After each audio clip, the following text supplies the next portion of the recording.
বারাকাতুহু। স্লোগানের ভেতরে আমার সালাম হারায় গেছে, আমি আরেকবার সালাম দিই। আসসালামু আলাইকুম ওয়া রাহমাতুল্লাহি ওয়া বারাকাতুহু। আলহামদুলিল্লাহি রাব্বিল আলামিন। الصلاة والسلام على سيد المرسلين وعلى آله وصحابه أجمعين।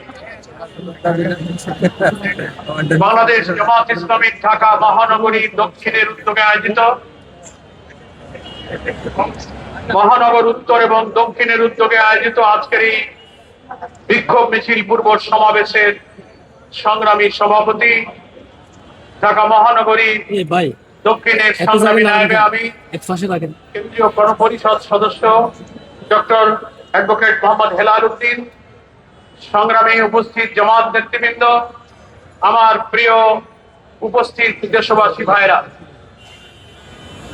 আমাদের এই সংক্ষিপ্ত সমাবেশ শেষে মিছিল হবে ইনশাআল্লাহ। মিছিল অত্যন্ত সুশৃঙ্খল, শান্তিপূর্ণ ভাবেই আমরা মিছিল ইনশাআল্লাহ শেষ করব। যারা আমরা উপস্থিত হয়েছি সামনে পিছনে সুশৃঙ্খল ভাবে জামাত ইসলামীর শৃঙ্খলা এবং ঐতিহ্য মেনে আমরা যেন মিছিলে সকলেই শরীক থাকি, সেই আহ্বান জানিয়ে দুটি কথা আমি বলতে চাই। ত্রয়োদশ জাতীয় সংসদ নির্বাচন দৃশ্যত সারাদিন ভোটাররা উৎসব মুখর পরিবেশেই তারা ভোট কেন্দ্রে গিয়েছেন এবং ভোট দেওয়ার চেষ্টা করেছেন। সেটার জন্য আমরা ধন্যবাদ জানিয়েছি নির্বাচন কমিশন এবং তৎকালীন অন্তর্বর্তীকালীন সরকারকে। কিন্তু দুঃখ, বেদনা এবং রহস্যের জন্ম দিয়েছে ভোট গ্রহণ পর্ব শেষ হওয়ার পর যখন ভোট গণনা, তৈরি করা, ফলাফল ঘোষণা, পর্বে ইলেকশনের ইঞ্জিনিয়ারিং করা হয়েছে। অতীতের নির্বাচনের চেয়ে এবারের নির্বাচনের ইঞ্জিনিয়ারিং এবং কারচুপির ধরনটাই ছিল একদম। ওনারা ভেবেছিলেন জনগণ, ভোটাররা হয়তো বুঝতে পারবে না, ভোটাররা তো ভোট কেন্দ্রে গেল, ভোট তো দিল, কিন্তু কাজটা কখন সারা যায় দক্ষ ইঞ্জিনিয়াররা সেই ইঞ্জিনিয়ারিংটা ঠিক মতোই করেছে।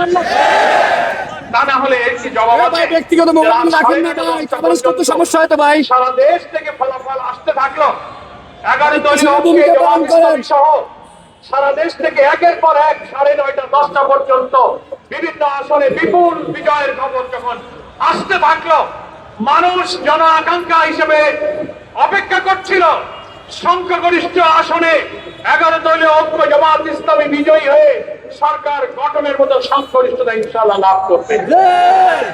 সেখানেই রাত 10টার দিকে, 9:30 10টার দিকে নির্বাচনী ফলাফল ঘোষণা সব সম্প্রচার বন্ধ করে দেওয়া হলো। বন্ধ করা হলো কেন? দীর্ঘ সময় বন্ধ করে দিয়ে এর মাঝখানে কি ইঞ্জিনিয়ারিং, কি রহস্য তৈরি করা হয়েছে, আর জামাত ইসলামী 11 দলীয় ঐক্যের বিজয়ের খবর আর আসে না। সব অল্প অল্প ভোটের ব্যবধানে তাদেরকে পরাজিত দেখানো হতে লাগলো। এটা বড় ইঞ্জিনিয়ারিং।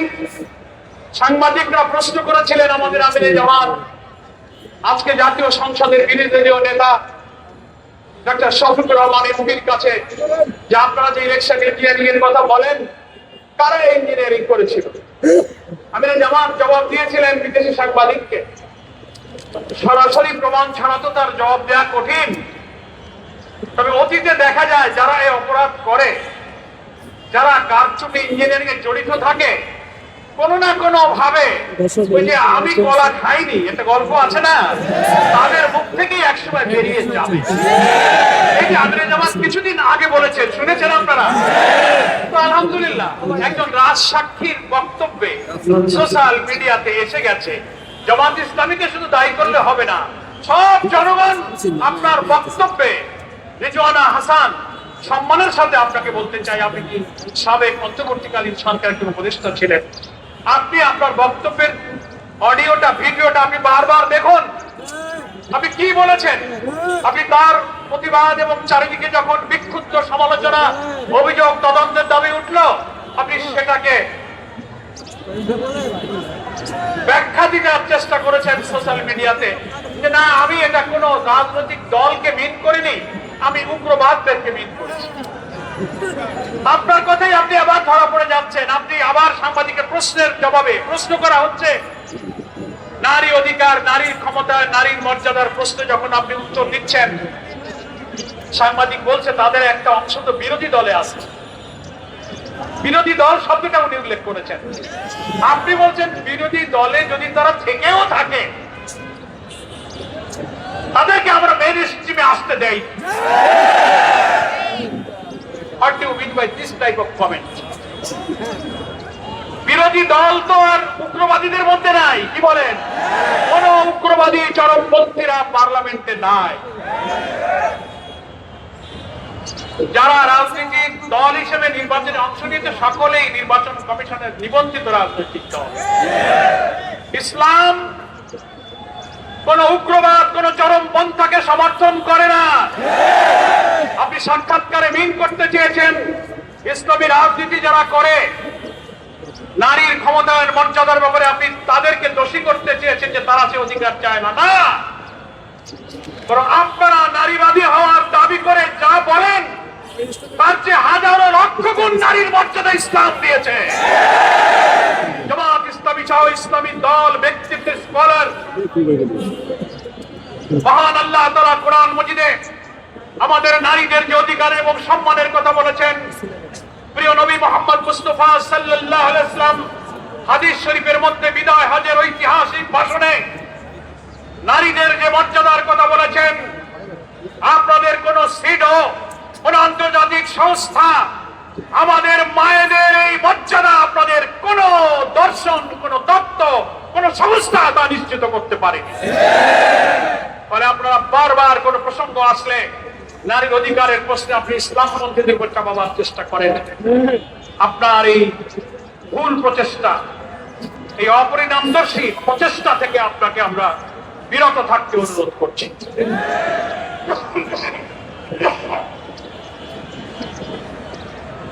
যতই আপনি ব্যাখ্যা দিয়ে বোঝানোর চেষ্টা করেন আমি কোন দলকে মিট করি, তো জাতীয় সংসদে বিরোধী দল তো একটা দল।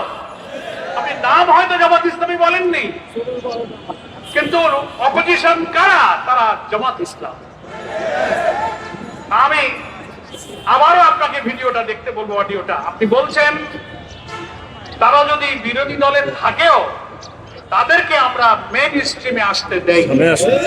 অর্থাৎ আপনি পার্লামেন্টের নির্বাচনে মেজরিটি সিটে জিতে আসতে দেন নাই। That is called election engineering. ফলে এইখান থেকে, এই কথা থেকে জনগণের বিশাল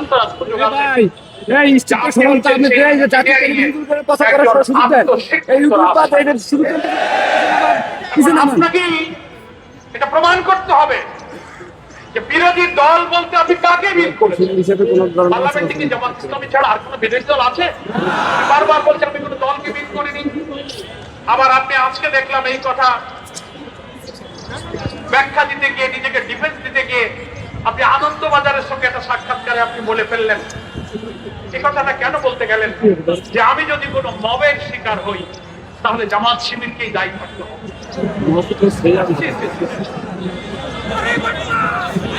আপনি হয়তো কেন আপনি জামাত শিবিরকে দায়ী থাকতে হবে এই কথাটাকে আমি মনে করি একটা উস্কানিমূলক কথা।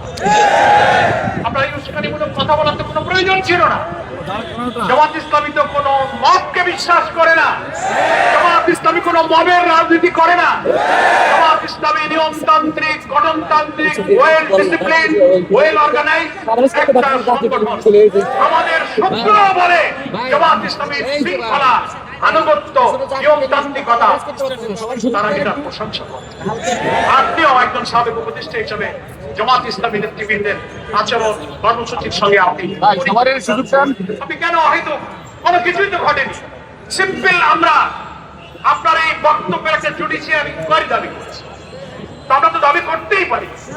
এত বড় ইঞ্জিনিয়ারিং হলো আর আপনি বললেন যে আমরা এই মেইন স্ট্রিমে আসতে দেয়নি। আপনার কথাই তো সাক্ষী দেয় যে আপনি আমাদেরকে নির্বাচনে মেজরিটি হতে বাধা দিয়ে। তবে আমরা বিশ্বাস করি আপনার একার পক্ষে হয়তো সম্ভব নাও হতে পারে। এত ইঞ্জিনিয়ারিং এর সঙ্গে এত বড় একটা মাস্টার প্ল্যান যারা করেছেন, আপনার সঙ্গে আর কে কে ছিলেন দয়া করে তার নামগুলো প্রকাশ করুন।